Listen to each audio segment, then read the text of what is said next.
We're going to do something a little different today. Still using a Balewagon, but we decided to try something with a pallet system. Where it's more of my dad's idea, and I'd seen something similar to it on YouTube somewhere. But we essentially built a pallet around the rack on the Balewagon, and we're going to see if we can put the bales up on the pallet and then have the pallet slide off when it's loaded. Now, the advantage of this would be to address the issue of the bottom layer always getting destroyed when you store it on a dirt floor or under a tarp. The bottom bales are always damaged by the ground and soaking up moisture.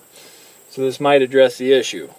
I don't know, I'm skeptical if the additional labor is going to be worth the investment. But we'll see if we'll get the return on our labor, and if it's going to function as well as we hope. So we'll find out, and obviously this video will show you more details as we go.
Wow, fucking worked.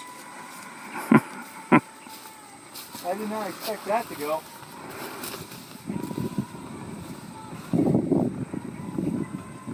Did it look like it was going to break twine? I don't think it would break. It's not touching twine. Really? No. The only thing that break the twine would be the push-off.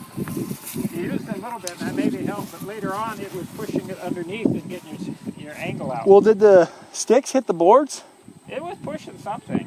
Yeah. Just one of them, it seemed like. Because usually the sticks hit the twine, no, and it'll fold the bale in and pop it, and then... Well, there's that bumper there. It might have been hitting that bumper. I think my brakes are on. Yeah. I think the sticks were hitting there, though. Huh? I think the sticks were hitting the board. Yeah, right here. He was right here. Yeah. But when later on you're pushing more than driving away, and it was tipping your stack. Oh. You were pushing it under. Oh, so that's why there's a gap there. Yeah. Because the stack started coming forward? Started to hold it. Okay, so what made it fall forward? It was pushing the bottom under. It was pushing the bottom. Okay. With, the push off. Oh. So, if those sticks weren't there, that could have fallen forward. Yeah, well, not quite yet, but a little more. I think I stopped you. Did you see my mess up? Why? Oh, well, not. The twine. Bail the wrong way? Yeah, the twines are in. Or I don't think they need a difference. no. It's up. I think it'll stay. It's gonna have to. Yeah, it might be a bow in the thing when you come back. The ground's not perfectly level. You have a knife? No. You want this utility $2? I think. Was that the one? It probably would break it. It wouldn't matter. Well, that's what held it on. I'll just reuse it. You can do that. I've got some. All right, I've been putting a video together on explaining this pallet idea, and it just so happens that today, as I'm finishing the video at home, I'm also moving some hay, and I was going to show some results after 2 weeks of having hay on a pallet. Out in the field, we have had it out in this field here, stored under a tarp like this for about 2 weeks from when we cut it. The hay that's been under a tarp still looks pretty green. This has stayed really dry and really well. I've had several people already look at it and said they'll take all of it, so it's all going to get sold.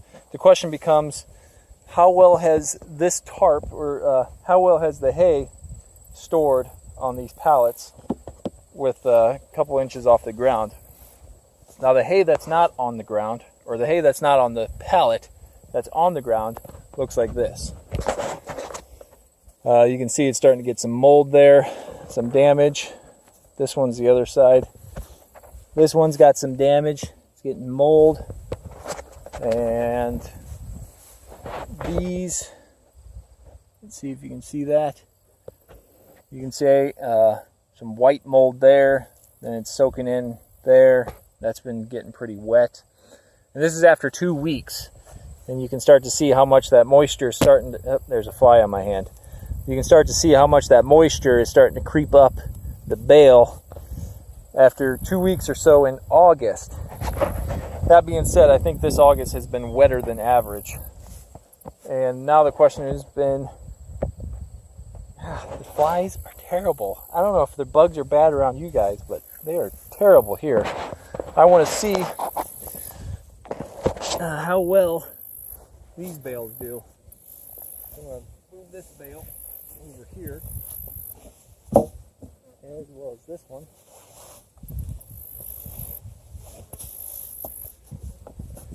We're going to turn that side up.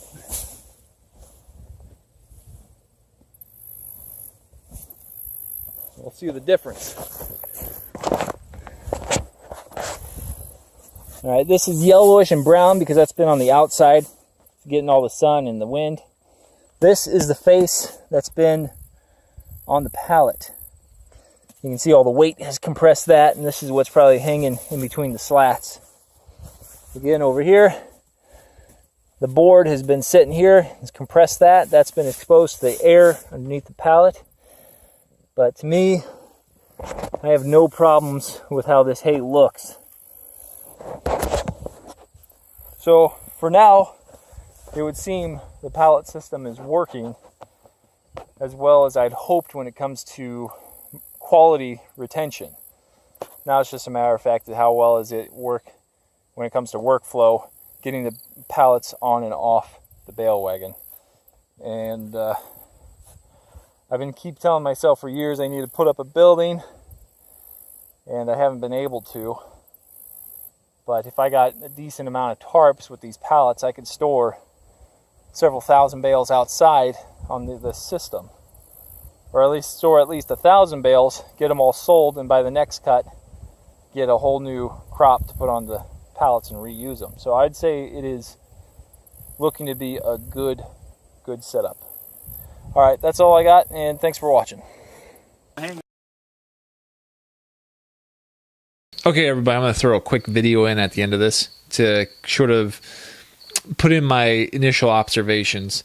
The reason we did the pallet was, even though we've been storing hay under a roof, the bottom bale is still getting damp or wet. Because we've had unusually wet summers lately. This is where maybe your input or opinion could be invited. This is the internet, and everyone's got an opinion on the internet, so I might as well invite you to put yours here in the comments section. I got an old stack retriever truck that I haven't used for a while because it's an old gas burner truck that every time I want to use it, it seems like it takes a day to figure out why it won't start, and then it starts and I can use it. Well, I don't have a day to spend fixing a truck every time I want to move hay, when I can spend that time just packing it onto a trailer. Which, speaking to my therapist, my physical therapist, I should probably do that less. What I need to do, what I'm motivated to do, is find a way to get this retriever truck to start moving stacks for me. So I recently found a new truck to put it on. New to me, it's a 96 International 4700, but instead of a gas engine, it's got a DT466 diesel engine, which is far more dependable, a lot more powerful, and I wouldn't describe it as like economical with its fuel efficiency, but certainly better than the 4 miles per gallon I was getting on that gas burner. And where I would like your opinion is, I was thinking about putting, instead of one large spear or fork like they came out of the factory, put 3 or 4 smaller ones that will still slide under the stack or slide into a pallet. So I can either move stacks out of the field that are sitting on the ground, or move stacks that are sitting on pallets, and take them straight to customers, get them delivered without having to pick bales up. So that's what I'm trying to get at. I can certainly appreciate any feedback. If you want to see my progress on what I ultimately decide to do, hit the subscribe button. I think there's a bell somewhere that you're supposed to hit, so it actually shows up in your subscription feed. I'm still learning how this stuff works because I only do it when I have some free time, which doesn't happen very often. Oh, and one more thing, I'm going to do a little self-promotional stuff. I shoot some photography on the side with a drone, but not like any drone. It's a bigger drone where I shoot with a Sony camera. That's not exactly like this one, but similar with a different lens. I can switch out the lenses, and I shoot just really nice, high-resolution,